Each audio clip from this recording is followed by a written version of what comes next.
Welcome to the Universe is Talking. I'm your host, King, And I'm your host, Aja. and this is episode number 2. Today we will be discussing why are women more open to accepting advice from men instead of women, especially men that they know are looking to have sex with them, whether openly or secretly. And I'm going to go right in on this discussion today. Women know exactly who they are targeting when they have this conversation.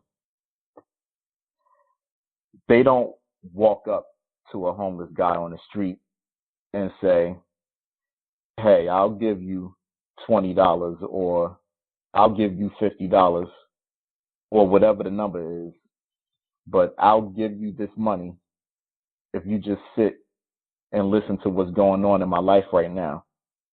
And after I'm done talking, you tell me what you think about my situation. They don't do that. They don't stop the janitor at their job that don't really speak good English, but he can say, see, mommy, good man, good man. Or, no, no, mommy, no good, no good. Nah, they don't do that. Women target the man that they know been shooting shots for the past 6, 7, 18 months. And these shots he's been shooting them verbally, non-verbally, flirtingly, non-flirtingly, via eye contact, quick glances, little smirks, smiles, whatever. And now that there's storms inside of the relationship that they're currently in, or the marriage, or whatever it might be, this is the man that they choose to go to get quote unquote advice from. Mm-hmm. In other words, this is the man that they have chosen to get peaceful dick from. Now, all that man has to do is not fuck up the deal. Mm-hmm. All he has to do is say the right things at the perfectly calculated time to not make her say, going to give him some of this pussy, but his stupid ass done said the wrong thing, so now I ain't even going to let him get a glance of this pussy. Right. If the man could strategically say or even not say the words that are necessary to get him all the way in that pussy, her mission will have been accomplished. So this is now a soft negotiation process. Mm-hmm. They might be sitting right next to each other. She's feeling his energy, testing it out, seeing how she could get to being next to him.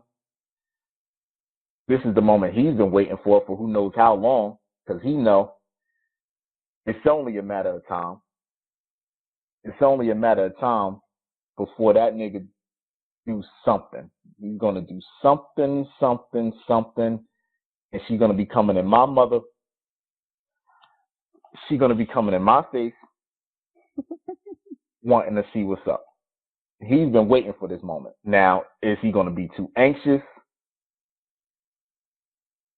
Is he gonna jump and say something stupid like, well, why you ain't just get with me in the first place?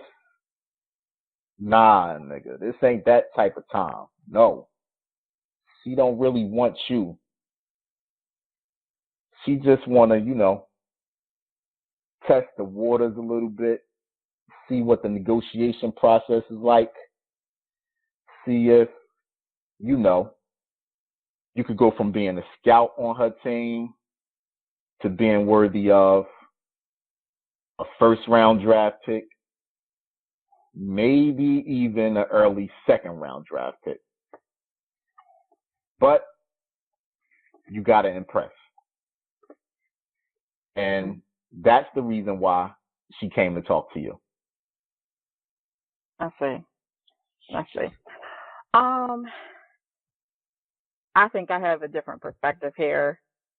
And actually, like what you just said is one of the things I want to discuss later on, but I think it starts somewhere else initially with us as women. And I've watched this dynamic play out in my group.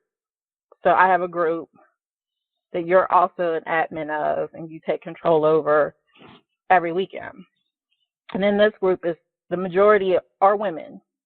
And sometimes we talk relationships, we talk sex, we talk a lot of different things, but it's an environment where we're free to be ourselves and express ourselves. And I find that every once in a while there's a question that is posed, and if I offer advice based on my own experiences and observations, I may sometimes get crickets from a few people. But the moment that you jump on and you offer some sort of male-driven advice, they're like soaking it up. And I'm like, really? Like, you're going to take your advice from King. You're not going to take it from the woman who has been married happily for a while, has done and experienced these things that you seem to be having trouble with. You won't take advice from her. No, you're going to take advice from a man. So it made me observe us a lot more closely. And when I say us, I mean women. And also think about all the patterns and things that have occurred throughout my lifetime. And I came to this conclusion. One of the main reasons that we seem to want the advice of men over women is that we don't trust each other. That's the first thing. And this is bigger than having like a general distrust of people, because there's that as well, but specifically women not trusting other women. It's because this narrative has been perpetuated for as long as I can remember, that we are jealous, envious, that we're outright plotting against each other. Say and attest that I've experienced more sisterhood type of vibes with women. I've also experienced some of the strife that comes with being a woman and having women relationships. I've seen it happening. Actually, I've seen more destruction between women happening than I've actually participated or been a victim of. But it's not just confined to women behavior. I mean, men have issues with each other, but it seems that with women, it's much more promoted. It's more propaganda surrounding us not getting along. Much more reality TV shows the disintegration of relationships between women. And we begin to believe that about each other. So even if we've only had like one bad experience out of 10, we start to see women as our enemy rather than the person that we can go to. And if you don't trust women, if you think that they're the enemy and they're always plotting against you, even though you yourself are a woman and you have no issue with any other women, why would you believe what women are telling you? So even though this woman has the ability to offer you some really good, introspective, deep advice, she's lying when it's anything different than what we already believe. We'll think that she's lying, that she's jealous, that she's hating on us, when she may be the most honest person in or outside of our circle. And that's a shame. So that really is, like, to me, the foundation of why women are less trusting of other women. And when we have the opportunity to either seek or gain information from one another, we don't believe it and will want to seek out male advice. And that'll lead me to my second point, but I'm going to let you go. Okay, well, your first point actually segues perfectly into my second point, Look at us.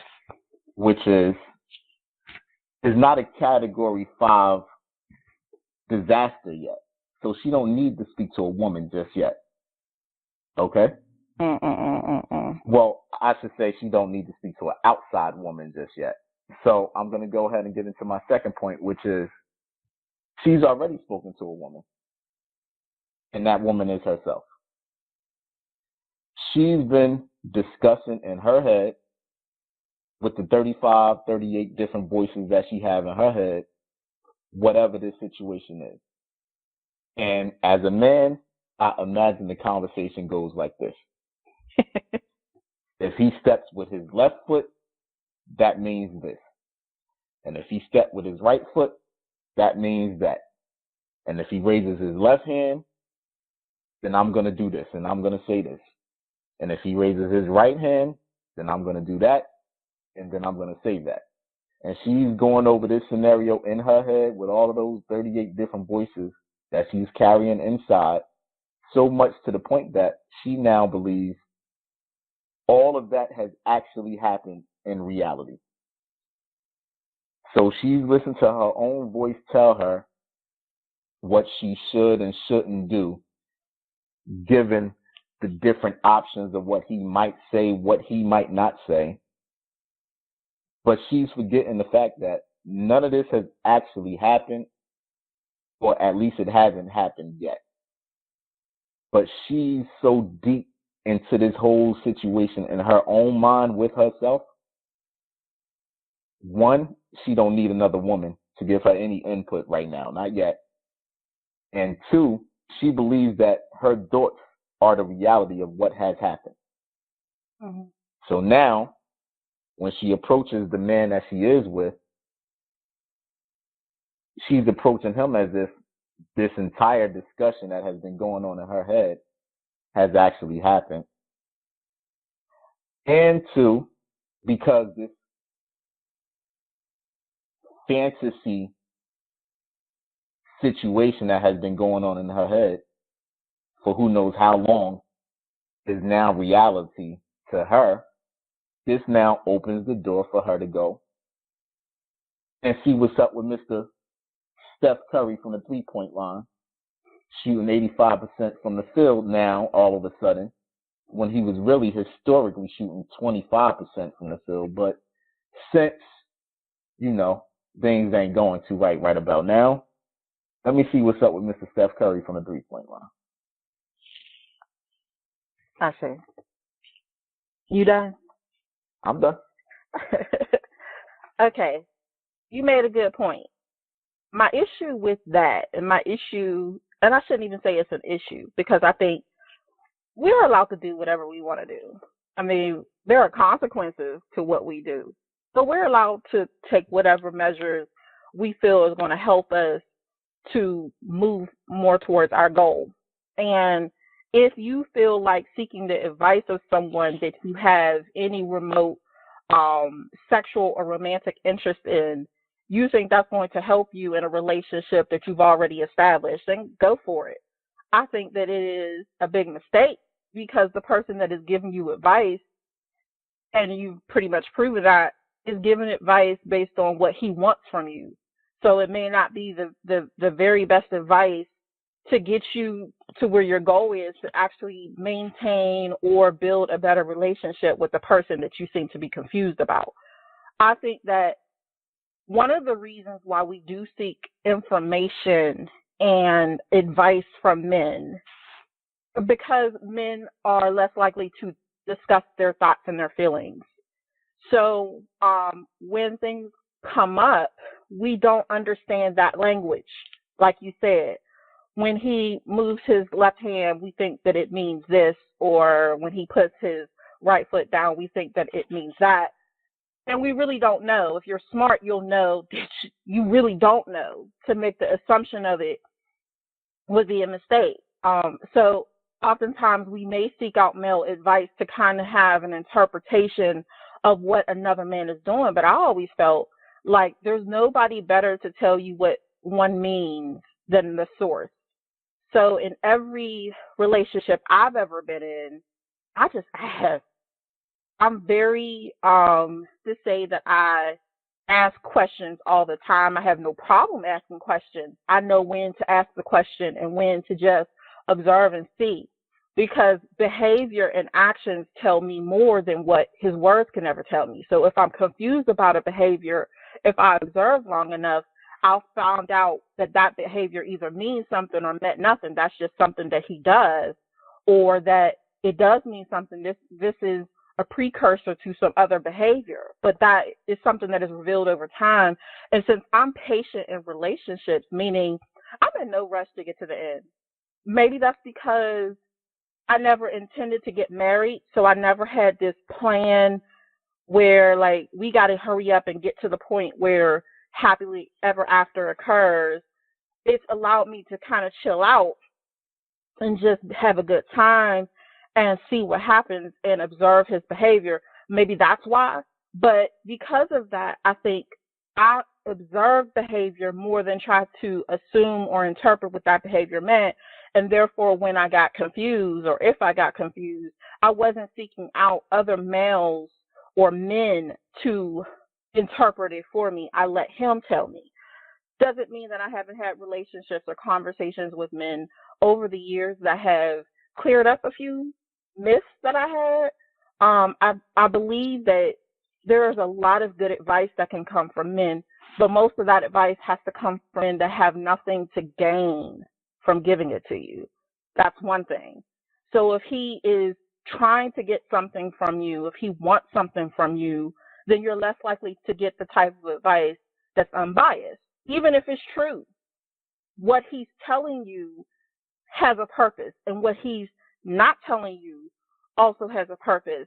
And I find that I'm really not interested in becoming closer or seeking the approval of men, which is my second point. Took me some time to get to that. But I often think that we're looking for the approval of men. We want to be closer to men, so we're seeking that approval.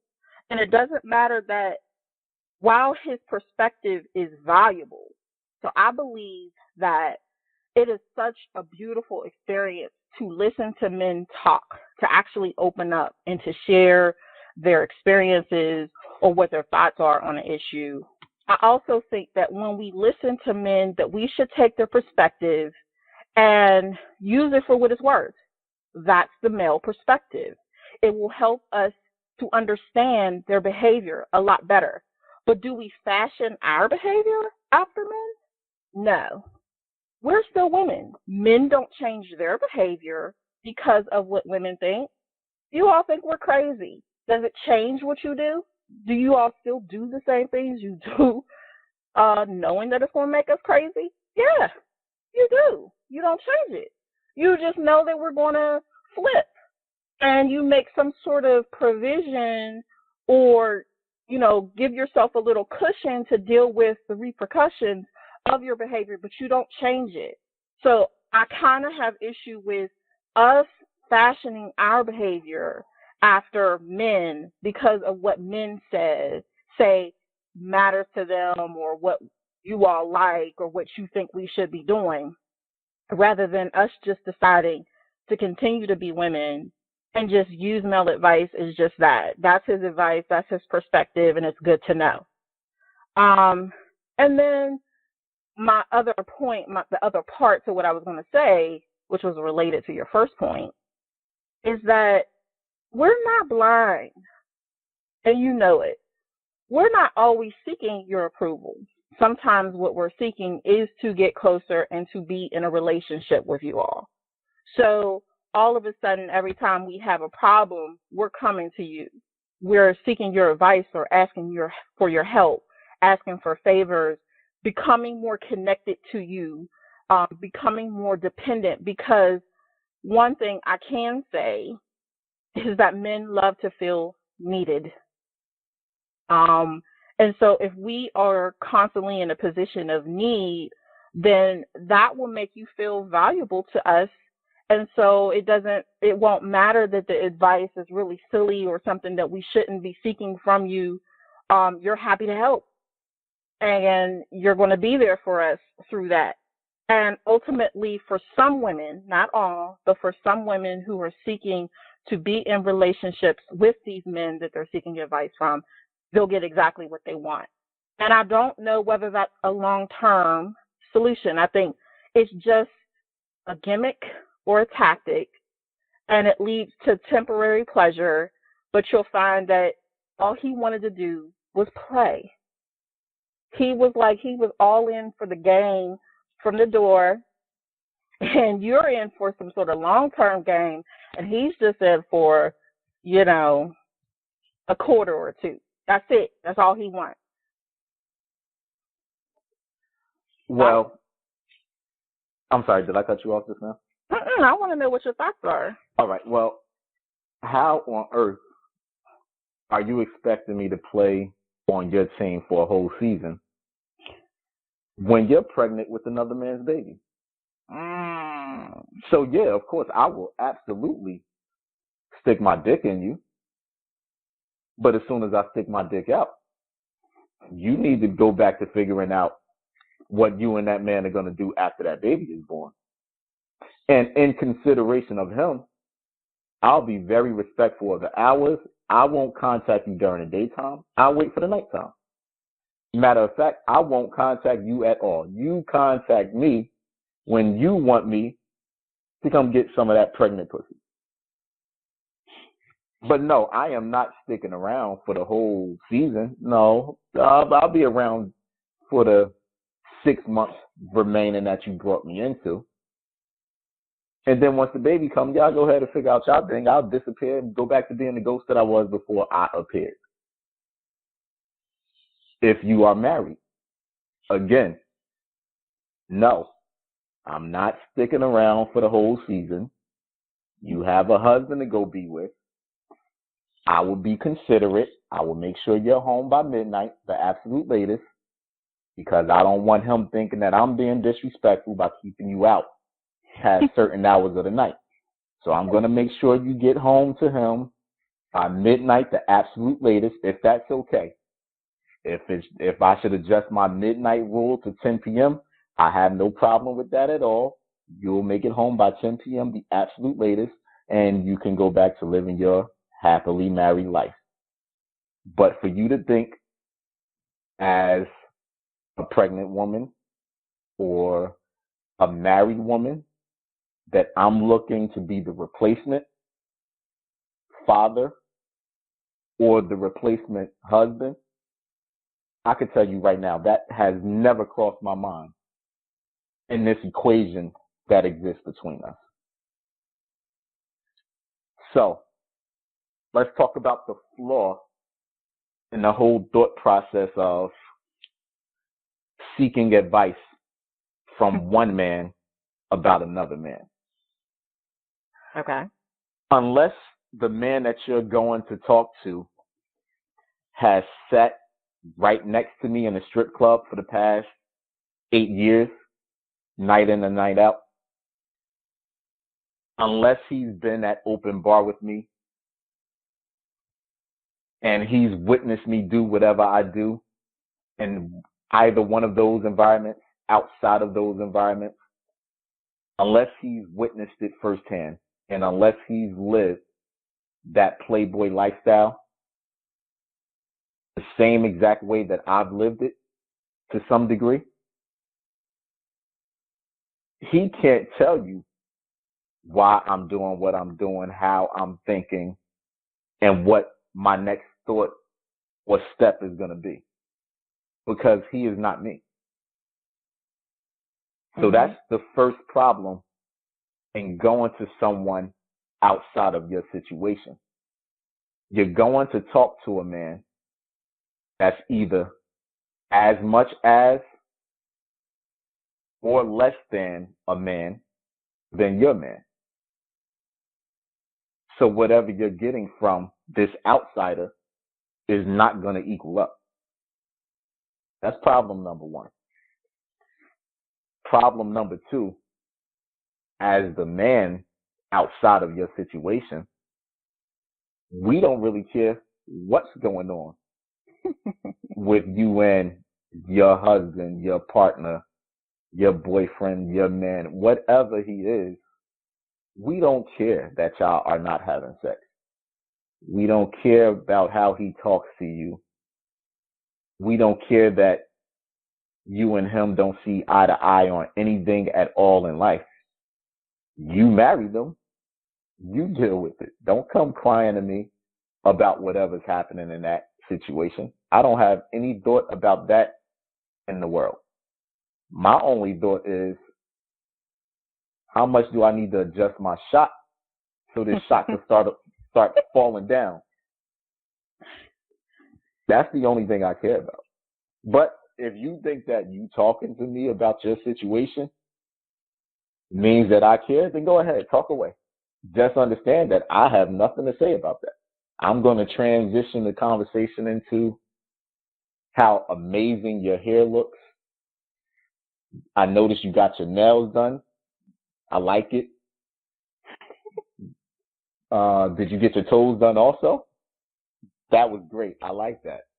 We're going to transition to something totally opposite of what you want to talk about, which is you and him. Right. But women are not paying attention to that part because they're working their mission. It's unfair to categorize it. The women who are seeking male advice are always involved in a situation or married. I think that in my experience in talking to men and talking to other women, it is more so single women who are looking for this advice more than anyone. Because while someone in a situation, mainly being married, may come across some issues that they can't interpret, if she is seeking out male advice, she really does know what she's doing. Because it's like breaking a rule, going outside of your marriage. You're kind of breaking a vow at that point. Confidence. Once you take that step, what you're really looking to do is get out of your relationship, tiptoe out of it, have another relationship with someone else.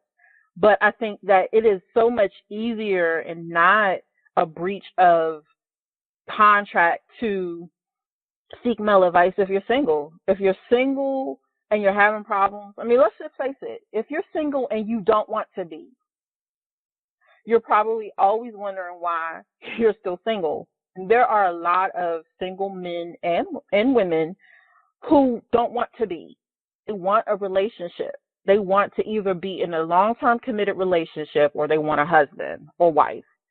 And who better to seek advice from, they think, than the opposite sex so that they can learn whatever they need to learn so that they could have a relationship that's more long-lasting, because they figure at some point some people get smart enough to say, okay, I've had 5 failed relationships back to back. The common denominator in that is me. What is it about me? What is it that I'm not doing or I'm doing that is making it hard for me to maintain a relationship? And they won't, I mean, I guess it's harder to get that information from themselves. As you said earlier, a woman will consult herself. Well, herself is flawed in the sense that she keeps doing the things that she's been doing, and those things are not panning out for her. And initially, she thought it was every guy that she's ever messed with. He's the one that can't see how wonderful and beautiful and just how valuable she is. He's the one. But after so many he's, it's like, okay, there's probably an issue with me. Let's just face it. The main issue is you keep picking the ones. You keep picking the ones. So if you're picking the guy that consistently is letting you down or is not a good fit, then yeah, there is a flaw in your plan. So I think you're more likely to have single women seeking male advice, and oftentimes, and this is just, it's an unpopular thing, what I'm getting ready to say, but they seek the advice of men who are in relationships. Single women are much more likely to go to a man who is taken to get advice from him because he's taken. He's with someone. He seems to be with this person because he wants to be. He's in a relationship. This is what they want, a relationship. So they're seeking advice from him to get an understanding of what it is he's looking for to be in a relationship and to maintain a relationship. The major flaw with that, even if he has no design on this woman, is that she begins to attach herself to him because from all appearances he's a good man. He has a woman that he's committed to, he's doing things for. He's sitting here telling her, this is the kind of stuff that I do for my woman, when she's feeling this way. I don't know why you're having this happen to you, but this is what I do. And what's going to happen? She's going to fall in love with him because he's a good man. He's doing all the right things. That's the stuff that she wants.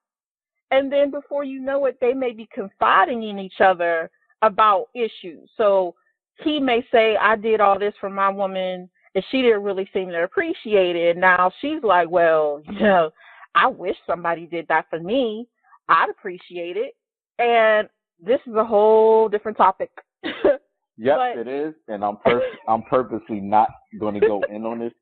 But what I'm saying is, but I couldn't avoid it because you continue to touch upon married women seeking advice from men. And me being married, I'm really protective about my husband, our marriage. There's only so many things that I really will share about him and us as a family because I'm very protective about it.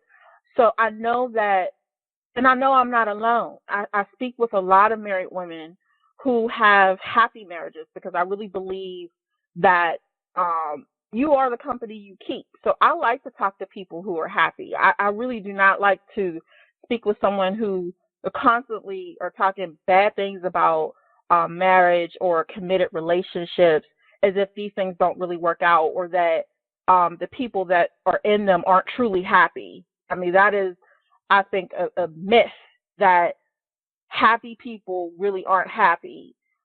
Married people really aren't happy. I think that what it is unhappy people are much more inclined to talk, and unhappy people are much more inclined to be quiet. Because if you are content, what is there to say? There's nothing to say. I mean, I'm good. So because of that, I felt like I had to kind of defend the honor of women who are in relationships with men that they're happy to be in, and not really looking to have advice from any other man other than her husband because she's good with him and she knows where she can get everything that she needs. But I think that the women that you are discussing are women who have already decided they want something else. And that's exactly why they're coming to you or any other man to seek advice, is because they already know that they have that mission, as you said. Well, we have now stumbled upon category 5. Okay. She is now single. As you have said, her previous 5 relationships have failed. And if she's a smart woman, she sat back and realized, I'm the common denominator in these 5 relationships. So what's going on with me? So now that we are at category 5 levels here, now she wants to talk to her girlfriends and cry on their shoulders and ask them what's wrong with me. She's ready to talk to women now because she's struck out. Over and over. Yep. So now she wants somebody close to her, particularly women that are close to her, to tell her What's wrong? What am I doing wrong? How did you make it out of all of this that I've been experiencing? How did you make it to a successful relationship, a successful marriage, or even if you're successfully single, how did you make it to that point? Mhm. I like that you say that because I really know that there are not a lot, but there are some women who are very happy being single. And, if something were to happen, okay, that's great. But if it doesn't, they're completely happy being just who they are. And I love that. So I like that you brought that up.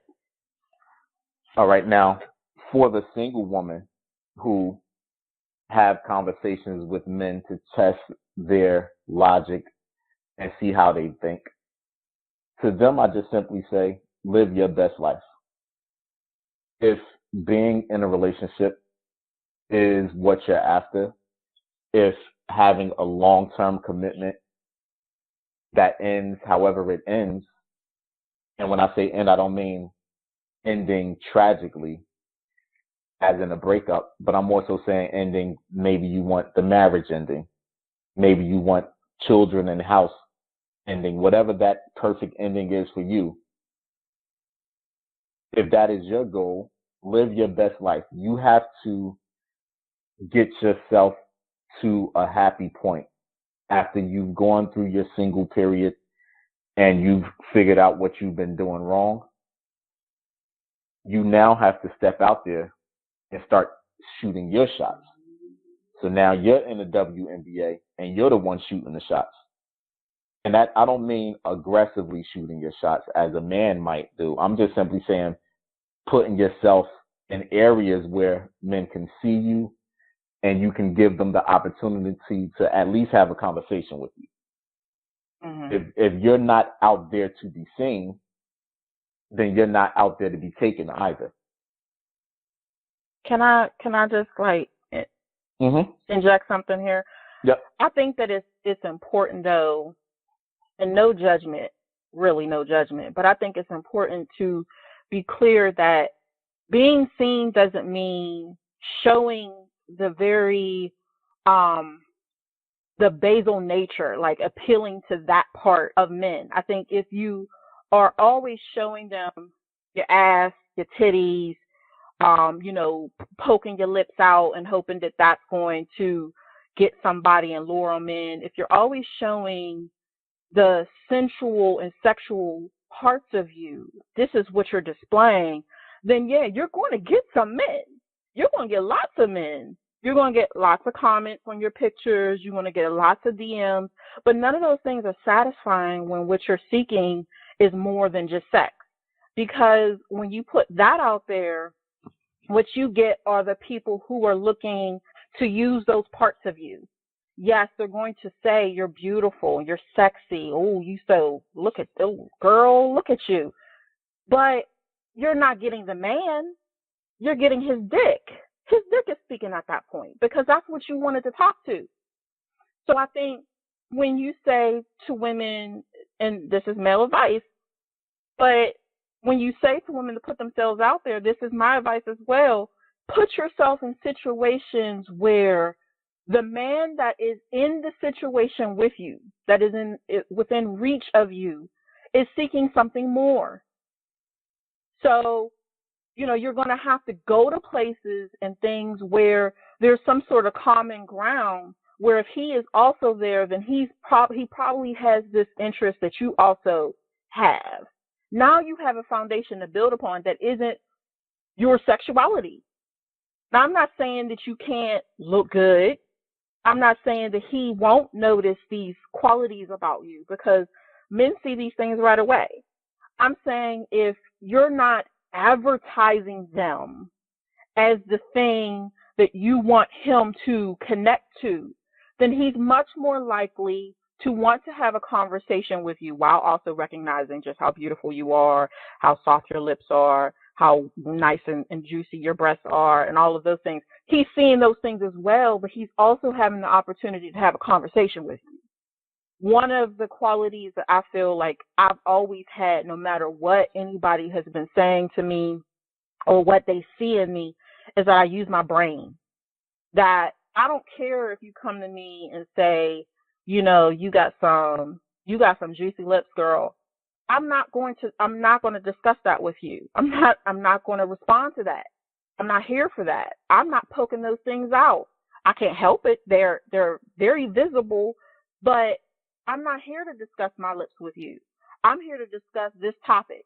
This is what I'm here for. And if you can't have an intelligent conversation with me about XYZ, then we're not having a conversation. So I think it's important to note how you present yourself, how you put yourself out there. And this is the difference between male and female advice, because a man will just say to you, put yourself out there.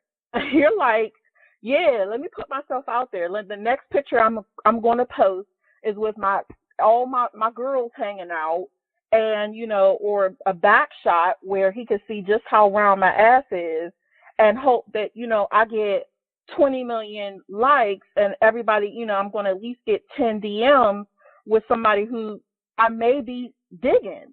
And I'm hoping that he's one of those people, the one that I really want. I hope that I've caught him. What you've caught is his appetite, but not his heart or his brain.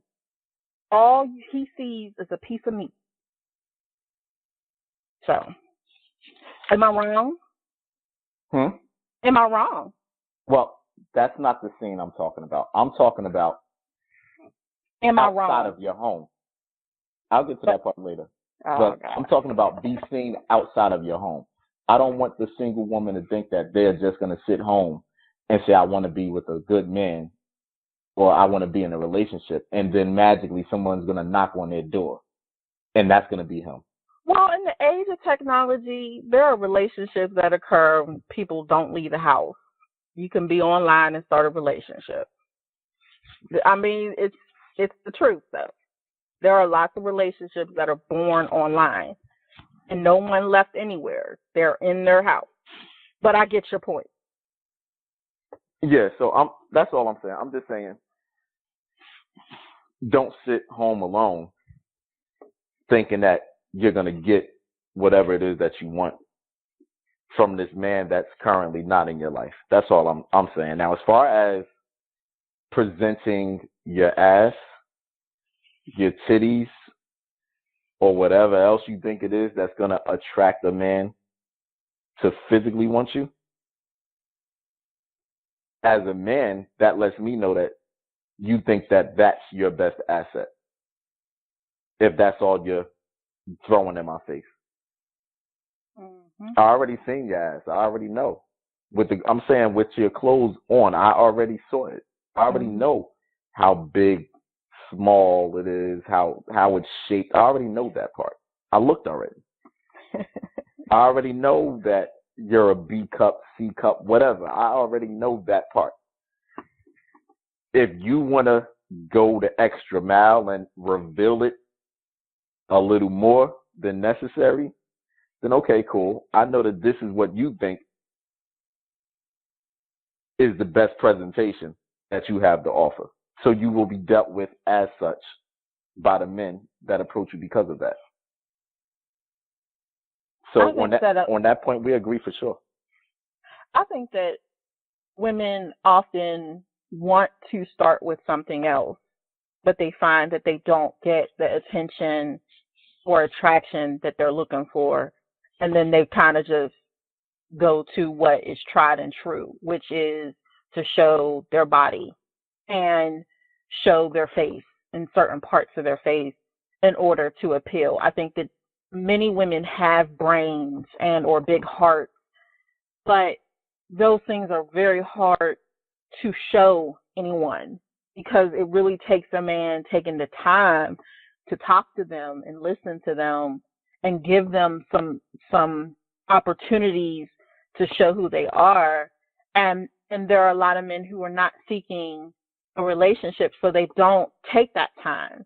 And so a lot of women will just say, okay, well, fuck it. I'm just going to show this because that will capture somebody, and it will. And then it goes to our first podcast where that's now a tactic. I'm going to lure you in, and we're going to make this work. So even though you only came here for my physical attributes, I'm at a point in my life where I need things to work out. And so we're going to make this work. I'm going to make this relationship that's really just about sex, I'm going to make it so much more.